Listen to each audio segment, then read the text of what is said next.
আসসালামু আলাইকুম প্রিয় চাকরি প্রত্যাশী ভাই এবং বোনেরা, যারা কিনা আমাকে প্রচুর পরিমাণ কমেন্ট করছিলেন যে বাংলাদেশ সেনাবাহিনীর অসামরিক নিয়োগ কবে দেবে। অসামরিকদের চাকরির যে প্রত্যাশা অনুযায়ী আপনাদের অনেকের অনেক রকম কমেন্ট, সেই কমেন্টগুলার কিছু কিছু কমেন্টের আজকে উত্তর দেওয়ার চেষ্টা করব। সো বা যারা যারা এই মুহূর্তে আমাকে দেখতে পাচ্ছেন, সবাইকে জানাচ্ছি আমার আন্তরিক শুভেচ্ছা এবং অভিনন্দন।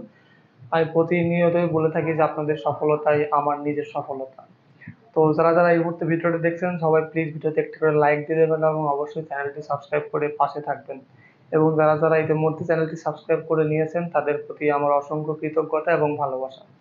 তো বেশি কথা বাড়াবো না, চলুন শুরু করি আজকের মূল ভিডিও। এক ভাই আমাকে কমেন্ট করেছেন যে ভাই, বাংলাদেশ সেনাবাহিনীর অসামরিক পদে নিয়োগটা কবে দেবে। আমি আমার প্রত্যেকটা ভিডিওতেই বলে থাকি যে বাংলাদেশ সেনাবাহিনীতে অসামরিক কর্মকর্তা এবং কর্মচারীদের নিয়োগটা হবে, সেটা আগস্ট মাসের 1 থেকে 15 তারিখের মধ্যে হবে। আপনারা পুরো ভিডিও দেখেন না, শুধু শুধু আমাকে বারবার কমেন্ট করেন। তো যারা যারা এই ধরনের কমেন্ট করেন যে ভাই নিয়োগ কবে দিবে, নিয়োগ কবে দিবে, তাদের কাছে আমি রিকোয়েস্ট রাখবো হাত জোর করে যে ভাই দয়া করে আপনারা আমার পুরো ভিডিও দেখেন। আমি প্রত্যেকটা ভিডিওতে খুব স্পষ্টভাবে কথা বলার চেষ্টা করি, স্পষ্ট ইনফরমেশন দেওয়ার চেষ্টা করি। সো যারা যারা এই ধরনের কমেন্ট করেন, তাদের কাছে আমি অনুরোধ করবো প্লিজ পুরো ভিডিও দেখে না টেনে দেখবেন, তাহলে আপনি আপনার উত্তর পেয়ে যাবেন।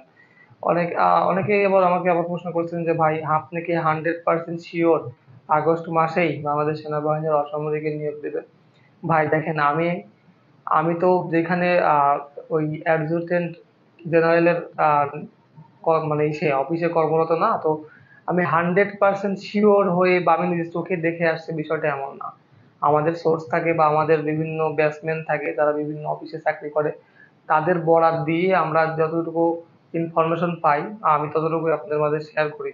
তবে এটা 100% না হলেও 95% শিওর যে এই আগামী আগস্ট মাসেই সেনাবাহিনীর অসামরিক পদে নিয়োগটা হবে। তো আমি সবসময় বিশ্বাসযোগ্য সূত্র নিয়ে ভিডিও মেকিং করে থাকি।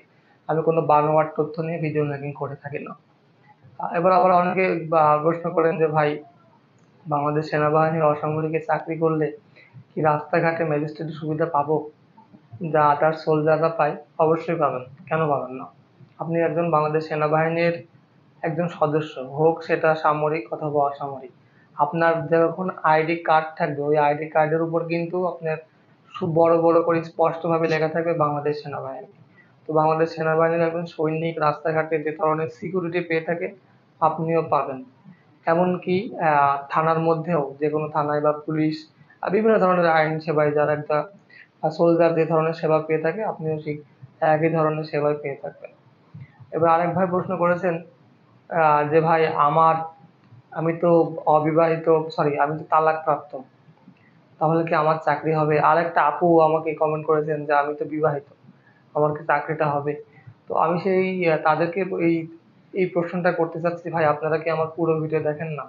আমি খুব স্পষ্টভাবে বলে দিয়েছি আমার আগের ভিডিওতে, যেখানে তালাকপ্রাপ্ত, বিধবা, বিবাহিত, অবিবাহিত উভয় বাংলাদেশ সেনাবাহিনীর অসামরিক যে নিয়োগটা হবে সেইখানে অ্যাপ্লিকেশন করতে পারবে। শুধুমাত্র তারা পারবে না যাদের নামে ফৌজদারি মামলা আছে বা যারা দণ্ডপ্রাপ্ত আসামি, অথবা যারা বাংলাদেশের যে কোনো সামরিক অফিস থেকে বা সামরিক প্রতিষ্ঠান থেকে চাকরিচ্যুত অথবা বরখাস্ত, শুধুমাত্র তারাই এই বাংলাদেশ সেনাবাহিনীর অসামরিক পদে চাকরির জন্য অ্যাপ্লিকেশন করতে পারবে না। তাছাড়া আপনার স্বামী আছে কি নেই, আপনি বিধবা, আপনি বিবাহিত, আপনি তালাকপ্রাপ্ত, ইটস ডাজেন্ট ম্যাটার। সো আশা করি বুঝতে পারছেন যে আমি কি বোঝাইতে চাইছি। এবং আপনাদের কাছে রিকোয়েস্ট থাকবে যে সবাই প্লিজ পুরো ভিডিও না দেখে কমেন্ট করবেন না, সুন্দর করে আমি প্রত্যেকটা ভিডিওতে আমি ক্লিয়ারলি বলার চেষ্টা করি যে এই তো আপনারা পুরো ভিডিও দেখেন। আমি আশা করি আপনারা আপনার সকল প্রশ্নের উত্তর পেয়ে যাবেন। এবং হ্যাঁ, যারা কিনা চাকরির জন্য বা চাকরির সুবিধার্থে কোনো প্রশ্ন করতে চান, তাদেরকে সবসময় ওয়েলকাম জানাই, কারণ আমি আপনাদের কমেন্টটা প্রতিনিয়তই পড়ি এবং আপনারা যারা আমাকে কমেন্ট করেন, জানেন যে আমি যদি একটু ব্যস্ত থাকি, একটু পরে হলো আপনাদের কমেন্টে রিপ্লাই করার চেষ্টা করি। তো আহ, আপনাদের চাকরি সম্পর্কে জানার বা চাকরির রুলস রেগুলেশন সম্পর্কে যদি জানার কিছু থাকে, তাহলে অবশ্যই আমাকে কমেন্ট করবেন। আমি তো সবসময় আপনাদের কমেন্টে রিপ্লাই করার জন্য প্রস্তুত থাকি। আরেক ভাই আমাকে কমেন্ট করেছেন যে তার হয়তো বা তার যে জেলা মেহেরপুর জেলা, সে যদি আমাকে এই মুহূর্তে দেখেন ভাই, তাহলে আপনি মনোযোগ সহকারে শোনেন। রিজিক আল্লাহর হাতে, আর কোনো চাকরি ছোট না। বাবুর্চি, পরিচ্ছন্ন কর্মী, এই চাকরিগুলোর জন্য কিন্তু আসলে এখনকার সময় বাংলাদেশের অনেক যুবক লাইন ধরে দাঁড়িয়ে আছে। অনেক প্রেমিক তার প্রেমিকাকে বিয়ে করার স্বপ্ন দেখতে শুধুমাত্র একটা ছোটখাটো চাকরির আশায়। তো কোনো কাজই ছোট না। হ্যাঁ, সেই কথা আলাদা যদি আপনার শিক্ষাগত যোগ্যতা থাকে, কিন্তু আপনার সেই সেই লেভেলের যোগ্যতা আসলে নেই। শিক্ষাগত যোগ্যতা তো অনেকেরই আছে, অনেকেই মাস্টার্স কমপ্লিট করছে, অনেকেই অনেক স্নাতক ডিগ্রি সম্পূর্ণ করে বসে আছে, কিন্তু সেই পরিমাণ রেজাল্ট ভালো না। শুধুমাত্র নামে শিক্ষিত হলে তো হয় না, মার্কশিটেরও একটা ব্যাপার স্যাপার আছে।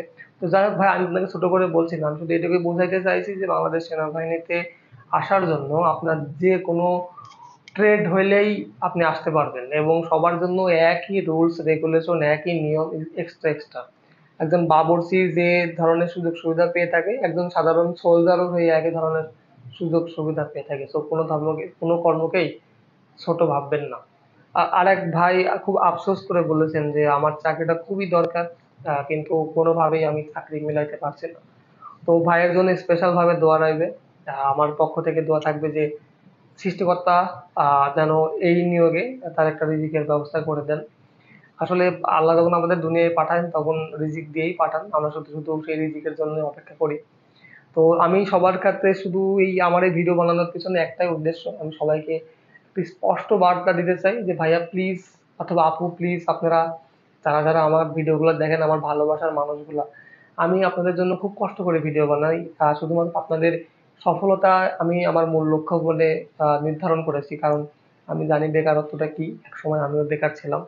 তো বেকারত্বের হাত থেকে আমি আপনাদের একটু চাকরির সন্ধান দেওয়ার জন্য চেষ্টা করি। তো যারা যারা আমাকে দেখেন, সবাই প্লিজ ভিডিও না টেনে শুরু থেকে শেষ পর্যন্ত দেখবেন, আপনি এ টু জেড বুঝতে পারবেন। তারপরেও যদি আপনার চাকরি সম্বন্ধে কোনো কিছু জানার থাকে, কোনো রুলস সম্পর্কে কোনো কিছু জানার থাকে, কোনো সুযোগ সুবিধা সম্পর্কে যদি কোনো কিছু জানার থাকে, তাহলে অবশ্যই আমাকে কমেন্ট করবেন। আমি তো সবসময় আপনাদের কমেন্টের উপর বেস করে ভিডিও মেকিং করার চেষ্টা করছি ইদানিং। তো আমার চ্যানেলটিকে যারা এখনো সাবস্ক্রাইব করেননি, তাদের কাছে রিকোয়েস্ট থাকবে প্লিজ চ্যানেলটি সাবস্ক্রাইব করবেন। আমি খুবই পরিশ্রম করে আপনাদের জন্য ভিডিও মেকিং করছি। এই যে গরমের মধ্যে বসে আছি, অলরেডি দেখতেই পাচ্ছেন আমার অবস্থা। তো যাই হোক, সেটা বড় কথা না। আমার এত কষ্টের পরে আমার সফলতা তখন আসবে আমি যখন দেখবো যে আমার যে কোনো একজন সাবস্ক্রাইবার, অথবা যে আমার ভিডিওগুলো নিয়মিত দেখে, তার মধ্যে অন্তত একজন মানুষের একটা রিজিকের ব্যবস্থা সৃষ্টিকর্তা করে দিয়েছেন। তো তখন আমি নিজের উপর নিজে সত্যি প্রাউড ফিল করব। যতক্ষণ পর্যন্ত যারা যারা আমার এই কথাগুলো শুনলেন মনোযোগ সহকারে, আশা করি আপনারা সমস্ত কিছু বুঝতে পেরেছেন। এবং সবার কাছে আমি আবারও রিকোয়েস্ট করছি, সবাই প্লিজ ভিডিও স্কিপ করে দেখলে কোনো কিছুই বুঝতে পারবেন না, পুরো ভিডিও দেখবেন, তাহলে আপনি আপনার উত্তর খুঁজে পাবেন। তারপর যদি কোনো কিছু বুঝতে বা করতে সমস্যা হয়, তাহলে অবশ্যই আমাকে কমেন্ট করে জানাতে পারেন। আমি সবসময় প্রস্তুত আছি আপনাদের কমেন্টের উত্তর দেওয়ার জন্য। তো আজকে বেশি কথা আর বাড়াচ্ছি না, ভিডিও অনেকখানি লং হয়ে গেছে। তো যাই হোক, আজকের মধ্যে এখানে বিদায় নিচ্ছি। সবাই ভালো থাকেন, সুস্থ থাকেন। আল্লাহ হাফেজ।